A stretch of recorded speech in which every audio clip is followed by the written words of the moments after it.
쓰러지고 나서야 가족 마음을 알았습니다. 그날 이후로 저는 혼자 밥을 못 먹습니다. 숨이 안 쉬어졌습니다. 바닥이 차가웠습니다.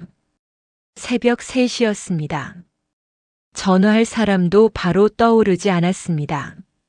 나는 그 순간 처음 알았습니다. 몸보다 더 아픈 게 있다는 걸요. 거실 바닥에 누워 있는데 천장만 보였습니다. 휴대폰은 식탁 위에 있었습니다. 물이 마시고 싶었습니다. 그런데 일어날 힘이 없었습니다. 나는 그때 이런 생각을 했습니다. 이렇게 끝나는 건가? 내가 너무 오래 버텼구나. 왜 병원을 안 갔을까? 왜 괜찮은 척 했을까? 누구한테도 말 안 한 게 왜 자랑이라고 생각했을까? 그런데 더 무서운 건 따로 있었습니다. 아들 번호를 눌러야 하는데 손이 떨렸습니다. 나는 이미 몇 년째 아들과 어색했습니다. 돈 때문도 아니었습니다. 큰 싸움도 아니었습니다. 자존심이었습니다. 별거 아닌 말들이 쌓였습니다. 아버지는 왜 맨날 참기만 해요? 그 말이 싫었습니다. 나는 가장인데 약한 모습을 보이기 싫었습니다. 그래서 건강검진도 숨겼습니다. 약 먹는 것도 숨겼습니다. 아픈 것도 숨겼습니다. 그러다 결국 바닥에 쓰러졌습니다. 나는 괜찮은 줄 알았습니다. 계속 참았습니다. 병원도 안 갔습니다. 그날 새벽 혼자 쓰러졌습니다. 그제야 가족 생각이 났습니다. 작년 겨울이 생각났습니다. 오후 6시였습니다. 부엌 식탁이었습니다. 며느리가 밥을 차리고 있었고 손자는 텔레비전을 보고 있었습니다. 나는 속이 쓰렸습니다. 계속 식은땀이 났습니다. 그런데도 말 안 했습니다. 괜히 분위기 망칠까봐 참았습니다. 아들이 물었습니다. 아버지 얼굴이 왜 이렇게 안 좋아요? 나는 웃었습니다. 나이 먹으면 다 이런 거야. 사실은 아니었습니다. 한 달 전 건강검진에서 이상이 나왔습니다. 당장 정밀 검사 받으라고 했습니다. 그런데 나는 병원 문 앞에서 돌아왔습니다. 겁났습니다. 혹시 큰 병이면 어쩌나 싶었습니다. 그리고 더 솔직히 말하면 돈도 아까웠습니다. 나는 평생 가족 먹여 살리느라 살았습니다. 내 몸에는 돈 쓰는 게 익숙하지 않았습니다. 새 옷은 아내부터 샀습니다. 좋은 반찬은 자식 먼저 줬습니다. 나는 그게 당연한 줄 알았습니다. 그런데 그 습관이 결국 나를 망가뜨렸습니다. 나는 그걸 몰랐습니다. 정말 몰랐습니다. 응급실 침대에서 눈을 떴을 때였습니다. 아들이 제일 먼저 보였습니다. 눈이 빨개져 있었습니다. 나는 순간 놀랐습니다. 아들이 우는 걸 거의 처음 봤습니다. 왜 이제 말했어요? 그 말이 가슴에 박혔습니다. 나는 아무 말도 못했습니다. 숨도 제대로 못 쉬었습니다. 아들은 화난 얼굴이었습니다. 그런데 더 슬퍼 보였습니다. 나는 괜히 또 자존심이 올라왔습니다. 별거 아니다. 그 말을 또 하려다가 멈췄습니다. 아들이 고개를 숙이고 말했습니다. 아버지 잘못되면 저 평생 후회해요. 그 순간 정신이 멍해졌습니다. 나는 그 말을 듣고 처음 무너졌습니다. 저 평생 후회해요. 아들이 그렇게 말했습니다. 나는 괜찮은 척 하려 했습니다.